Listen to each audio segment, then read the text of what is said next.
Welcome to The Brain Changers, a podcast about learning how to revolutionize the way you think and live by mastering your mind. We're your hosts, mother and daughter duo Rebecca and Yvonne King from Moonbeam Monday.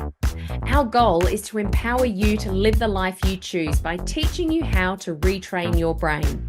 Some people tell us it sounds like mind control, and it is, but not the way you might think. This is about you taking control of your own mind rather than letting your mind control you, so you can choose to live a life free from the expectations of others. No matter what you've experienced in the past, you can create positive change and transformation by learning how to master your mind. We know this because we've done it. Between us, we've survived cancer and stroke and eliminated debilitating anxiety and depression.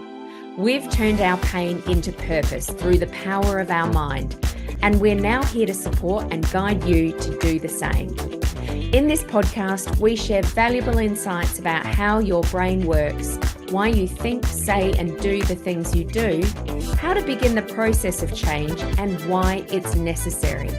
Because we know that when you change your mind, you change your life. Thanks for joining us. Let's go.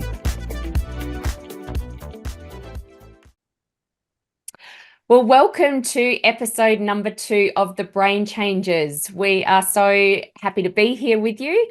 And today we're exploring a topic that often baffles many. So it's the difference between the mind and the brain. Now, we're going to uncover how understanding the difference can empower us to live better and more balanced lives. So we're going to start with the basics today.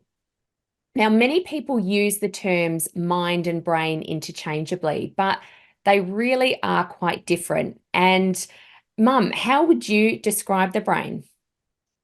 Well, Beck, if we think of the brain as the physical entity inside our skull, it's commonly thought that we have 100 billion neurons. That's a big number, isn't it? Huge. But in fact, it's probably closer to about 86 billion cells or neurons.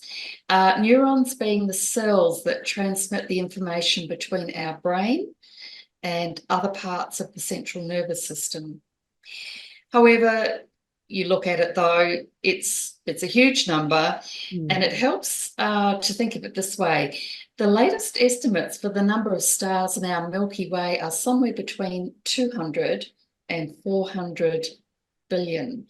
Now, when we think of the Milky Way, we just think of it as immense, don't we?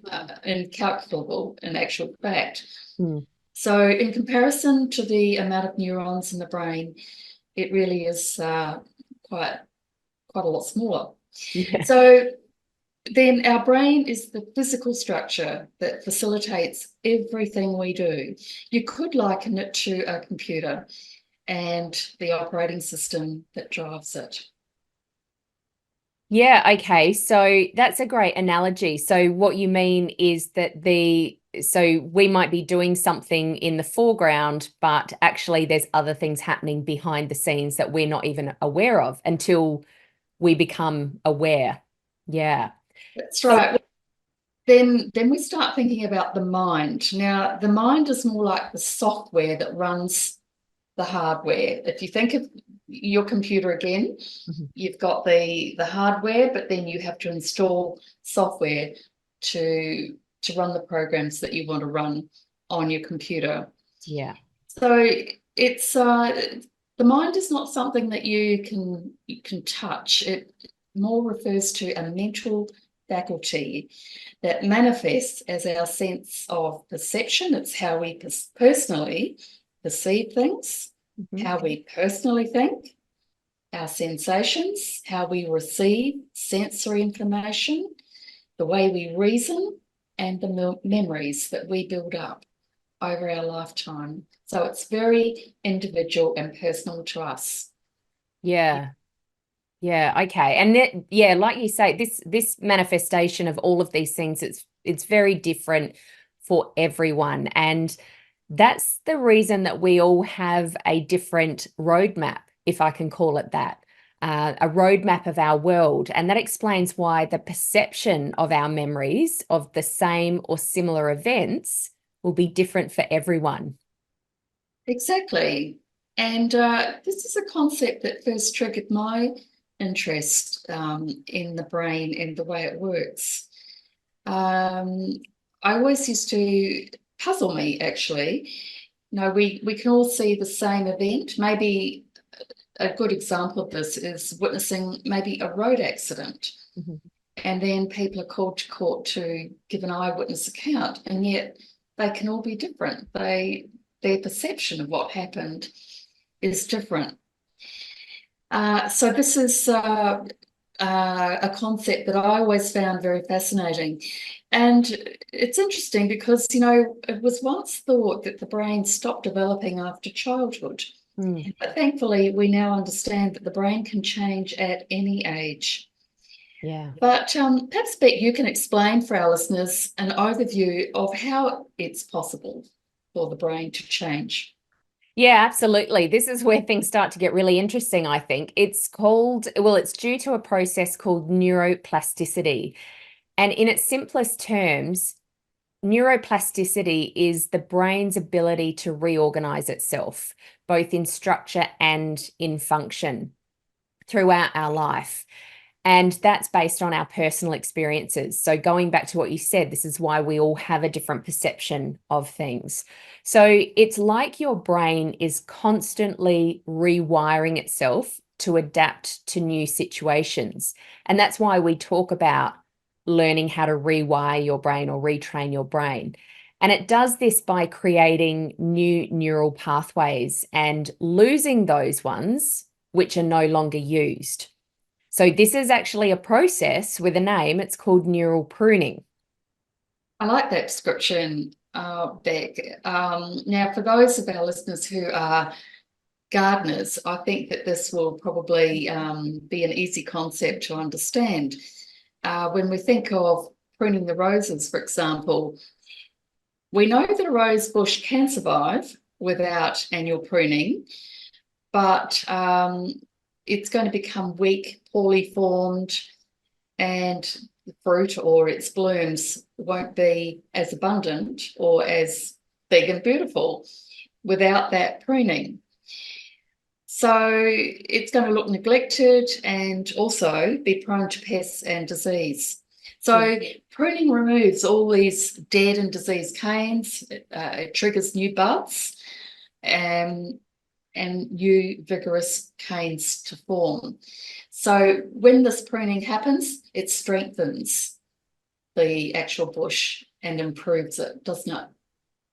Yeah, I really like that way of thinking. Now, as you know, I mean, I love my garden, but I wouldn't call myself a fabulous gardener. In fact, I have killed bamboo in the past. But I really like that explanation, and it's starting to even as somebody who understands this, I really like hearing different analogies, and that one's really brought it home to me. So, yeah, if we can relate this to our brains, neural pruning is the removal of redundant or otherwise unnecessary synaptic connections. So, on the other hand, neuroplasticity is the way in which our brain can adapt to changes in our environment, because we're in constant our environment is under constant change. I think there's a saying, the only constant is change. That's right. So this will be based on what we think, or our thought patterns, or our feelings, and of course, the choices that we make throughout our life. And then additionally, every time that you learn something new or you change a habit, because we all change habits, whether we do it whether we mean to change a habit or whether it's just something that changes over time. And this changes the structure of your brain. So these neural pathways that we're using often strengthen, like you said. So the more that we prune, the stronger they become, or the more we use these things, the more we do these things, the stronger they become. And those that aren't being used die off from lack of use. So this is why managing our mind effectively can lead to these profound changes that we talk about, not just mentally, but physically in our brain's architecture. That's an interesting thought, Beck. Can you give an example of what this might look like in our lives? Yeah. So the way that I like to describe this is using the analogy of a forest path. And a lot of people have heard this analogy, so I'll use it because it's quite common. But if you think about it, when you decide to go on a hike, for example, you go somewhere, you park the car, you're in the car park, and there's the entrance to the path, and it says, your destination is this way, follow this track. And you can see the opening to the track. You can see that it's a well-worn path. There's probably trees. If it's through a forest, there's going to be trees on either side. There's going to be lots of, bushland on the ground, but you can clearly see where you're going. So it's very easy, give or take a few hills, to get where it is that you're going. It's signposted. But if you want to reach a different destination, you're going to have to find a different path. So if you're at the entrance to that original path and you sort of look over to the right-hand side and you go, well, actually, I want to go to a destination in that direction. There's no path. I need some tools because I'm going to have to create my own path. So that might involve hacking away some bushes, tramping on the ground to clear the ground cover, and really making your way through so that you can get to a new destination. Now, once you get there, you're going to walk back and forth on that path to make sure that it's well worn so that you can see where it is again, and so that it's easier to follow that path. And once you start following that path more and more and more, when you look back to the left and you look at that original path that you walked down, you can see that the trees have started to grow over, the ground cover has started to consume that path, and it's no longer easy to find your way to that original destination.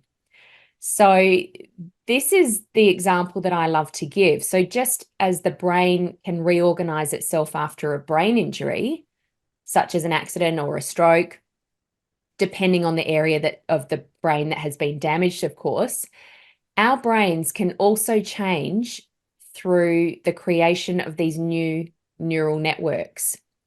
So, and like we said, the more often that it's used, the easier it is to find, because the neurons that are frequently used develop stronger connections, and those that are rarely used will eventually die. Okay, I think this really begins to reinforce our understanding of how we can actually change our habits, change our thinking, change our beliefs. If we use something often, or a neural pathway often, it will be strengthened and reinforced. Yeah. And if we stop using or thinking in a certain way, that will be pruned. It will die off and gone forever. That's a really good analogy, Beck. Yeah, thank you. It's not mine. I didn't come up with it. It is a commonly used one, but I think it's also really, it's important for us to be able to help the people that we work with, and those of you who are listening, to really visualize this.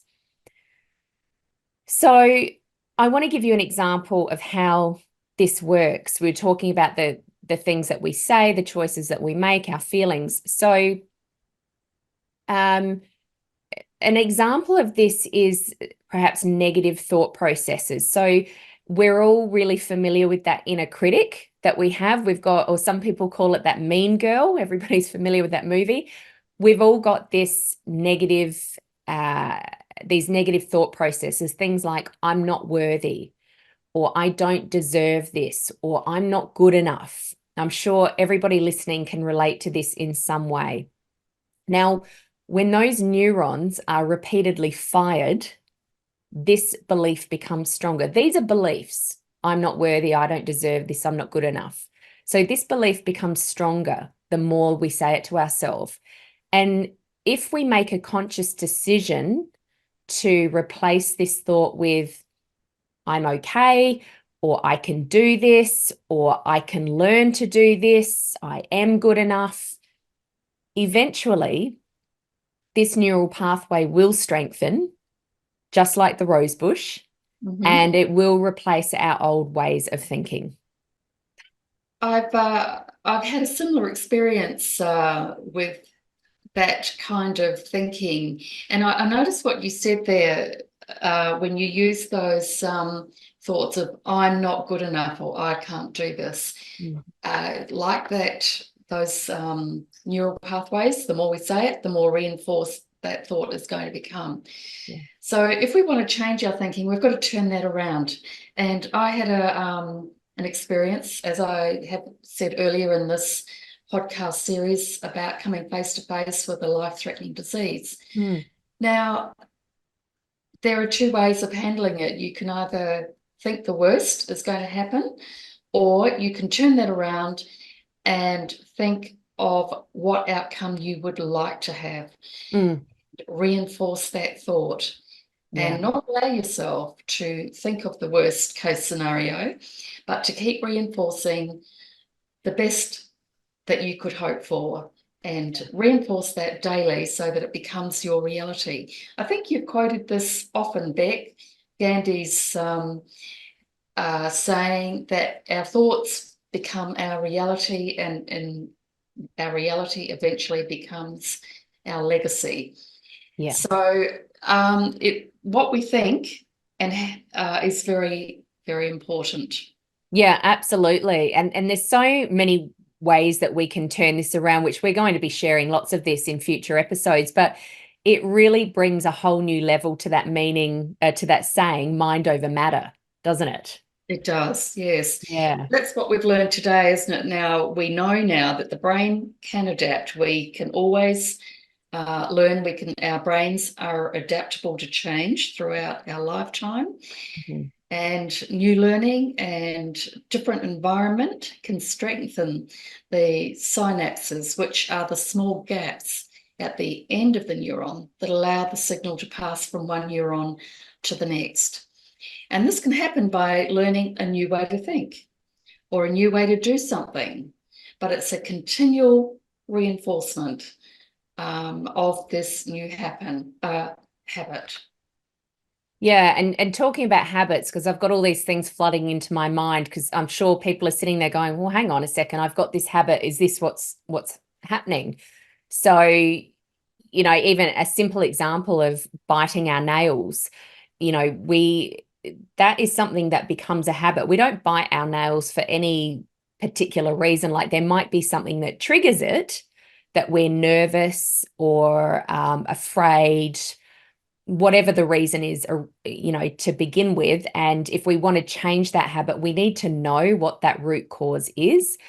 But ultimately, it then becomes a habit. And so when we change the way that we think about it, we can shift that new habit. We can replace it with something else that we would rather do. So I guess summarizing that, using our language as an example here is one of the easiest ways to explain this.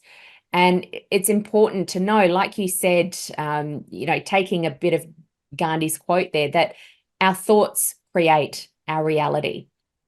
Our brain doesn't know what's real or what's imagined. And that blew my mind when I learned that, for sure. So it is really important to pay attention to our thoughts and what we say. And that's not just externally. That's not just the words that we use talking to other people. This is our internal language. And actually, our internal language is the most important. So like we were talking about before, if I continually tell myself that I'm not good enough, my brain will believe this, and it will find evidence for all the times that has been true, where I haven't been good enough or where I haven't been able to complete something. So, and it will believe this. So I can change this, or I can do some neural pruning by changing what I say to myself, and also changing what I tell other people, what I say to other people. And so when I do this, my brain will find the evidence to confirm all the times that I have been good enough, because there've been plenty of instances to support both. So we can essentially, we're telling our brain what we want to hear from it or what we need to hear from it. Yeah. I think that kind of thinking should be really transformational for all of us, to realise that that it's within our own power to change our life, to change the way we think. It's not up to someone else. Mm-hmm. And this goes back to what you have said in other podcasts, that it is about taking control of your brain and your thoughts. And it really just shows us the power that our brain actually has to change our life. And it gives a whole new meaning to the fact that we can grow and change throughout our life. I love that quote by Gandhi too. It just starts with a very small thing, ends up as our destiny. So shows the importance of what we think really matters, because it influences our whole life, doesn't it? Yeah, and another one from Gandhi that I love that we'll probably talk about in a future episode, but what the believer believes, the prover will prove. So if you believe it, your mind will prove it for you. And then, going back to what we were talking about before, repetition matters. The number of times you walk over that path matters, because just like when you go to the gym, repetition of exercises at the gym strengthens your muscles. Okay, you don't just rock up to the gym once or twice or even once a week and expect that at the end of 12 months you're going to have a bodybuilder's body. You have to go continually every day, doing repetition of exercises. You've got to mix it up. That's how you build muscles, and your brain is no different. Yes, well, I think today's discussion has been, as I said, transformational. It gives us a sound basis to believe and realise that we're in charge, we can be in charge, and we can change the way we think, and we can transform our lives by changing the way we think. That's right. Yeah. Our thoughts matter. So if they aren't serving us well, we need to change them. And that's why we're here to help you do that. So wrapping up, that's a little crash course in neuroplasticity today and your brain, the difference between your brain and your mind. And it demonstrates how powerful it is. And that's what we're here to talk to you about, is helping you revolutionize the way that you think and live so that you can see the world differently. So thank you so much for joining us today. Remember, your brain is your most powerful tool, and when you change your mind, you change your life. We'll see you next time. Thanks for listening to this episode of The Brain Changers. We hope you've enjoyed the conversation today. Please like and subscribe to stay up to date with all the latest episodes. Our mission is to reach as many people as possible to help them revolutionize the way they think so they can change their brain and create profound transformation. Please help us broaden our reach by sharing this episode with someone you know will benefit. And remember to tag us on socials at Moonbeam Monday and leave a review. And remember, when you change your mind, you change your life. We'll catch you next time for another episode of The Brain Changers.